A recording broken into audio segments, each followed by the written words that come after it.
Hello student, exercise 14.2 का question number 17 देखिएगा।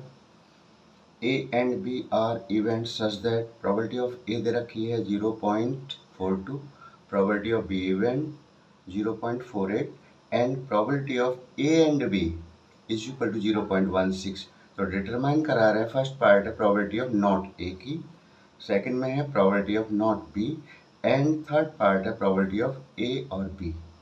देखो क्या क्या दे रखा है इसमें, बहुत आसान क्वेश्चन है, ध्यान देते रहना बस।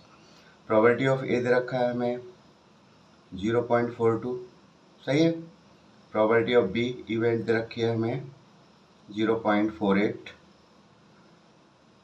And probability of A and B का मतलब दोनों, ए एंड बी जब भी कभी एंड आता है तो इसका मतलब होता है ए इंटरसेक्शन बी, ये हमें दे रखा है 0.16।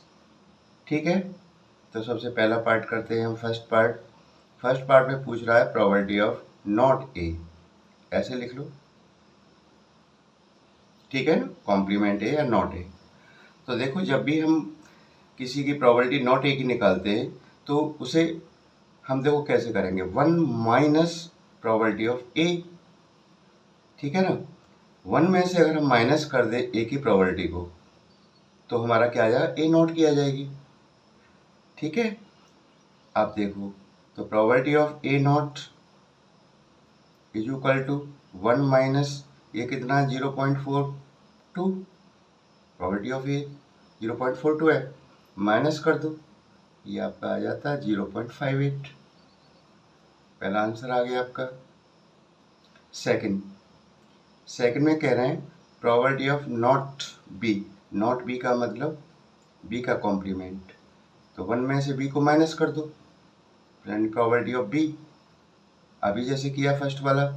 तो देखो 1 माइनस प्रोबेबिलिटी ऑफ बी कितना दे रखा है हमारा 0.48, इसे माइनस कर देंगे इसमें से 1 में से, तो ये आएगा हमारा 0.52।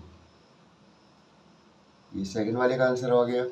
थर्ड वाला देखिएगा, थर्ड में क्या कह रही हैं, प्रोबेबिलिटी ऑफ ए और बी। देखो अगर और लगा है तो इसका मतलब होता है probability of A union B निकालना है हमें। अगर एंड लगा होता है तो इंटरसेक्शन आता है और लगा होता है तो यूनियन आता है, इसको ध्यान रखना है।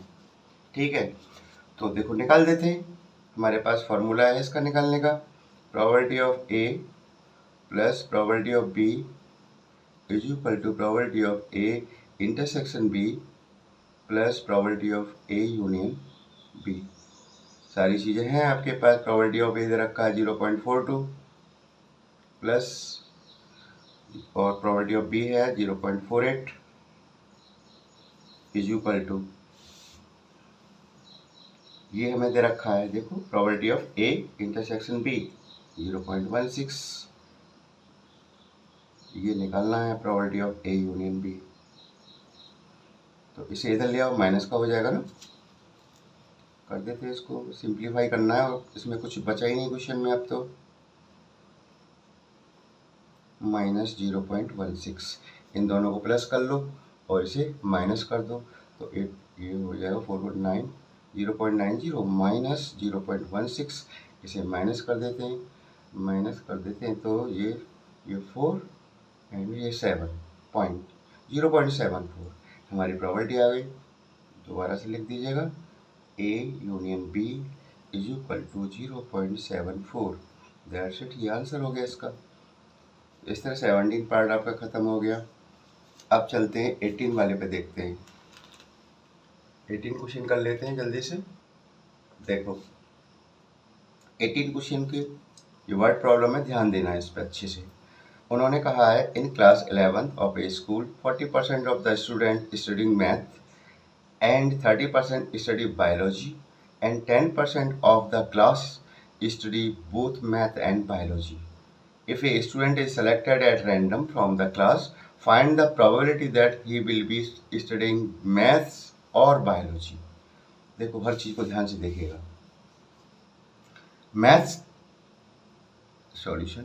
मैथ्स कितना परसेंट पढ़ रहे हैं बच्चे, 40% है, तो इसकी प्रोबेबिलिटी क्या हो जाएगी, इसे मान लो मैथ m लिखूंगा मैथ के लिए m। 40% से मैं क्या लिख सकता हूँ, 40/100 लिख सकता हूँ ना। इसे डिवाइड करूंगा तो 0.4। बात समझ में आ गई।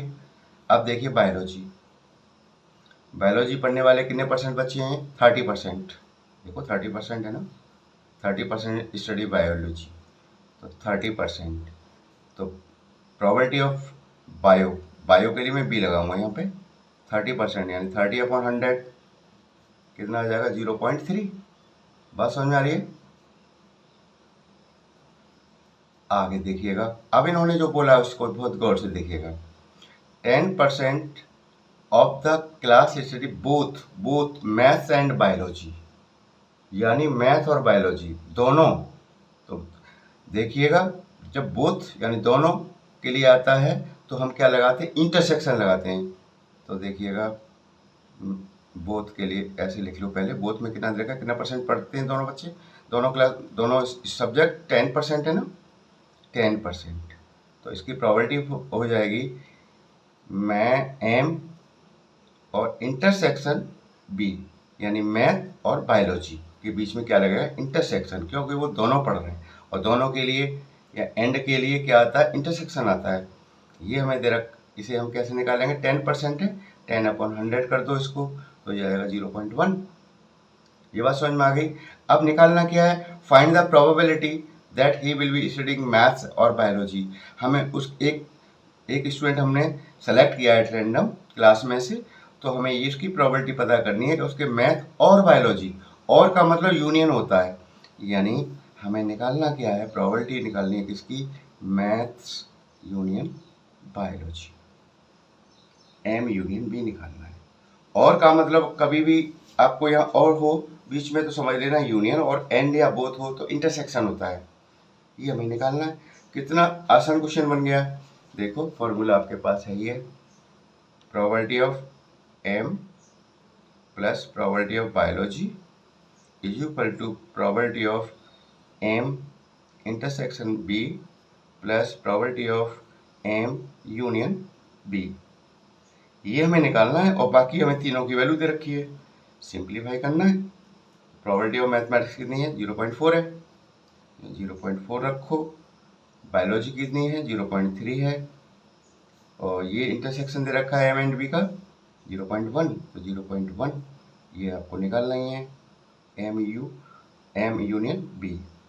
1 को इधर ले आओ, इसे कर लो 0.7 हो गया ना, माइनस कर लो इधर ला के इसको, 0.1 is equal to probability of M union B. 1 minus करेंगे तो क्या आ जाएगा, 0.6 ही तो आएगा। ये आपकी प्रोबेबिलिटी आ गई एम यूनियन बी की। अब इसको परसेंटेज में दिखाना चाहो तो इसे कैसे लिख सकते हैं, देखो ध्यान दो, इसे मैं लिख सकता हूँ 60/100, यानी 60% प्रोबेबिलिटी होगी कि उसके पास मैथ और बायोलॉजी होगी। आसान क्वेश्चन था ना। देखिए, थैंक यू।